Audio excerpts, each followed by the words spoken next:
Back to another video. Today we are going to be ranking every Spider-Man movie. With Brand New Day coming up, I thought this would be the perfect time to revisit and rank all the Spider-Man movies since 2002. And we're going to do this in chronological order, starting with Spider-Man 1. Now, I feel like Spider-Man 1 was the perfect start to this series, but it really didn't hold up as much as Spider-Man 2.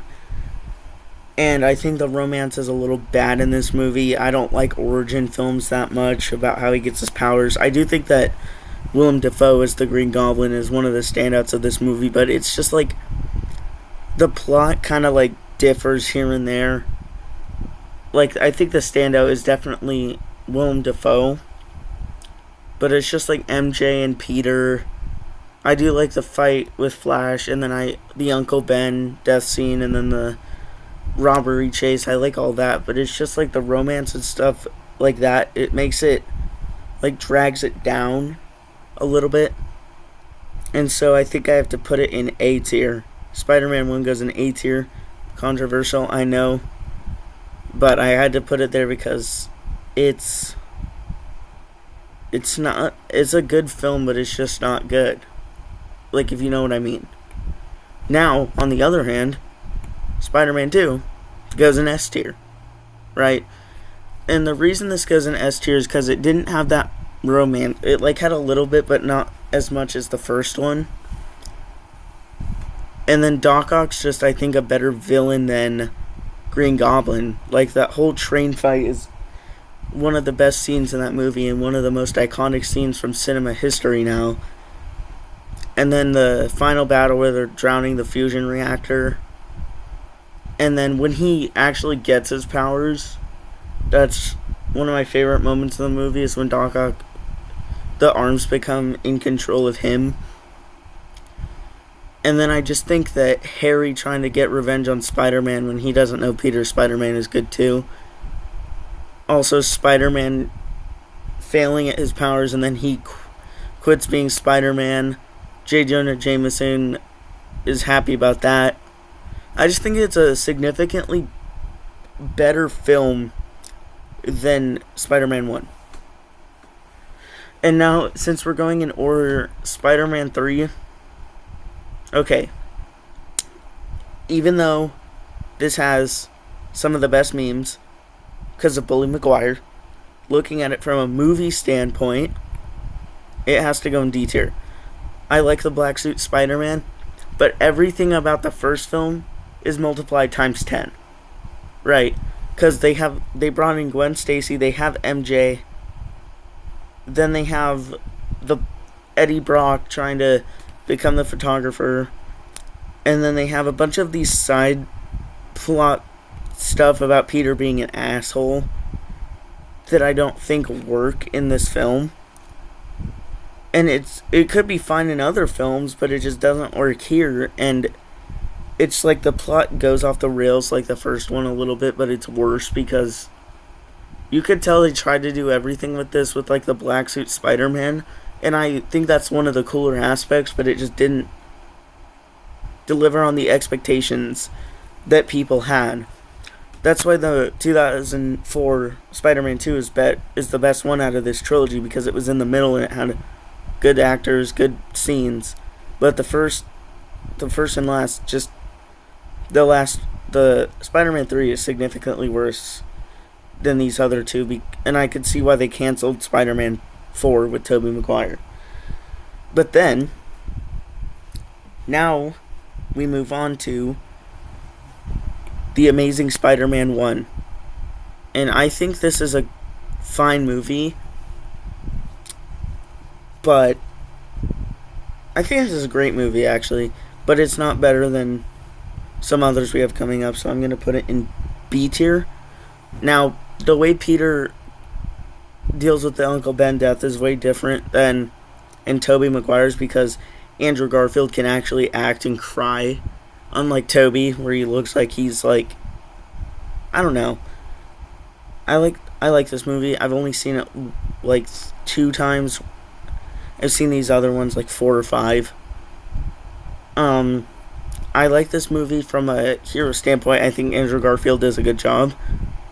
But I think Amazing Spider-Man 2 2014 is way better than this because of the villains. Like, I don't really like the Lizard as a villain in this movie because it just felt like lackluster. It was just not my favorite Andrew Garfield movie. Which, moving on, means we have Amazing Spider-Man 2 going in S tier. Now, do I really need to explain? They have one of the most badass villains in any of these movies, which is Electro. And then they also have the clock tower scene with the saddest death in any Spider-Man movie. Harry being the Goblin was a little weird, but I do like the beginning at the graduation, and then at the end when he fights the Rhino and it gets cut off. I wish they would have given us a third film and shown us the fight. But then they also showed the Sinister Six stuff in the post-credit scene, which is why I think this movie is really good. Apart from all the acting and stuff, like the Electro fight in Times Square, and then the part where he talks to Max at the beginning of the movie saying he needs him. I think that's really good. But, like, yeah, this is a pretty good ranking so far. And as we continue with Spider-Man Homecoming, I don't know, I'm split on where to put this because it's a good movie. It's just on this fine line. I'm probably going to put it in A tier because I do like the Vulture. I like the Spider-Man Stark suit. I like all this stuff with the decathlon. Obviously, the Washington Monument fight is the best scene in that movie. Iron Man's in the movie. We got hinted at Miles Morales.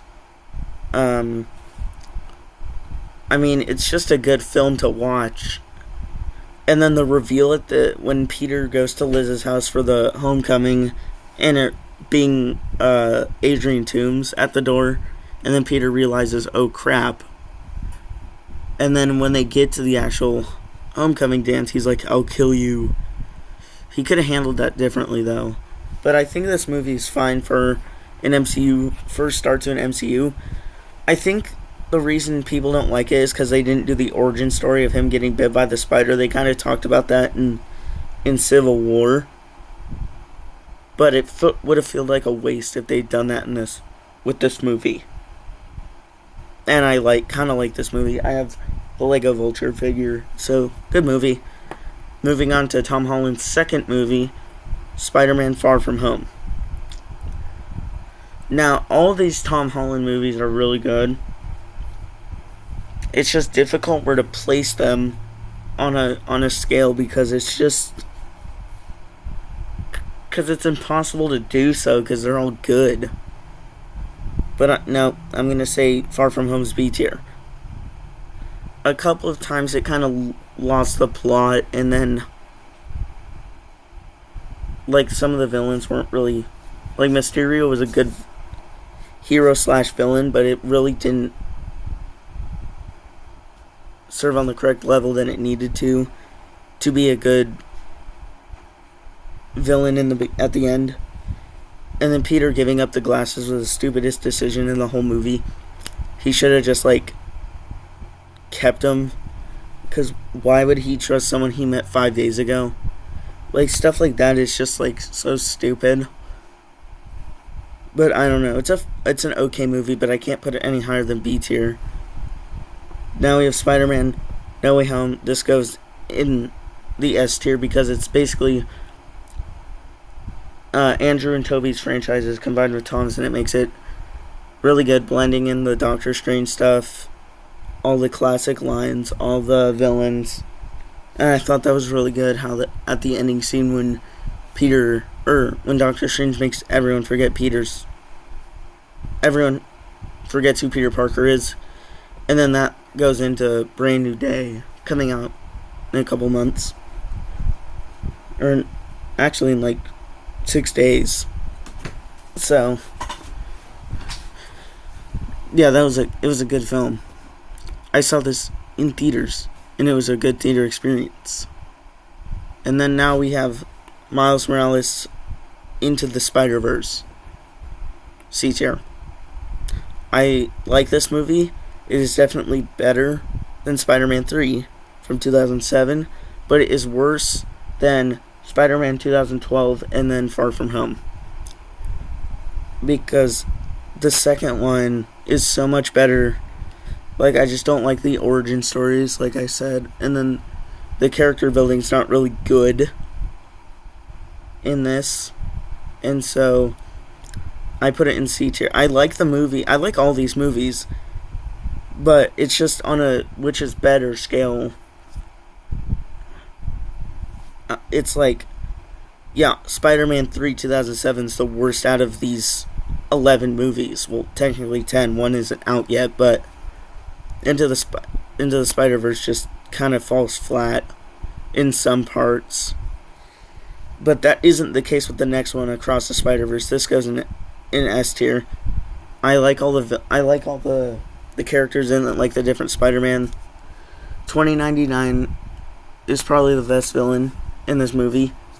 And then at the end, when it's revealed that Miles is the Prowler, it was just a good closure. Too bad we've been waiting like 3 years now for the next one. It should have been done already. But I think also the spot at the beginning, his origin story, kind of funny. It's better than Into the Spider-Verse because it has so much more character building. Like, you already know the characters. It's like, okay, boom, boom, go. And it can just, like, exist. It could probably exist without Into the Spider... I don't know.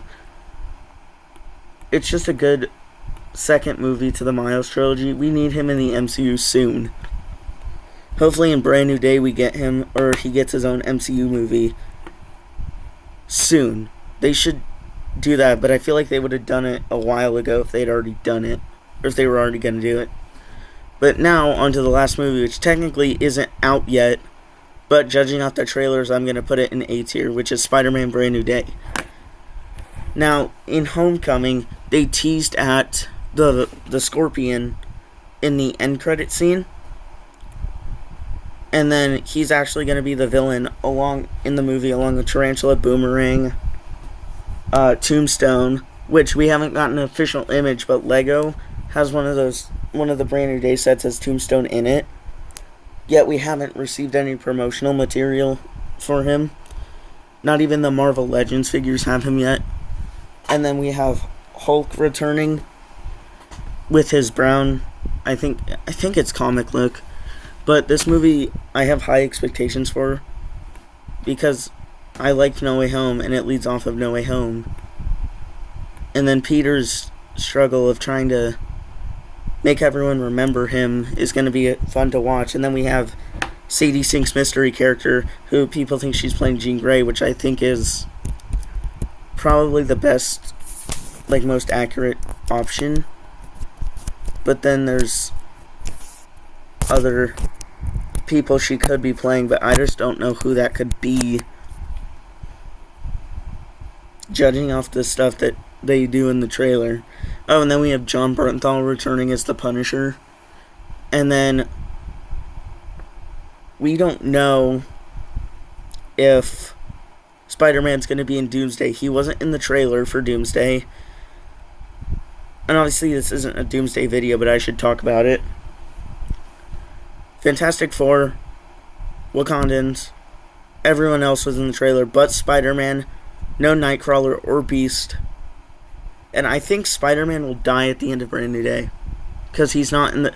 Well, they also probably want to keep it a secret. If he was very close at the end of Brand New Day, they probably want to keep it a secret in Doomsday if he's going to die at Brand New Day. So that's why they didn't put him in the trailer. But, yeah, this is the ranking of the Spider-Man movies. None went in the F tier. I just think Spider-Man 3, it was on this line, but I put it in D tier because it's not worthy of the F tier. It's just higher. But then it just gradually goes up. So my top tier, Spider-Man 2, Amazing Spider-Man 2, No Way Home, Across the Spider-Verse. are the top 4. But that's going to do it for the ranking. Bye.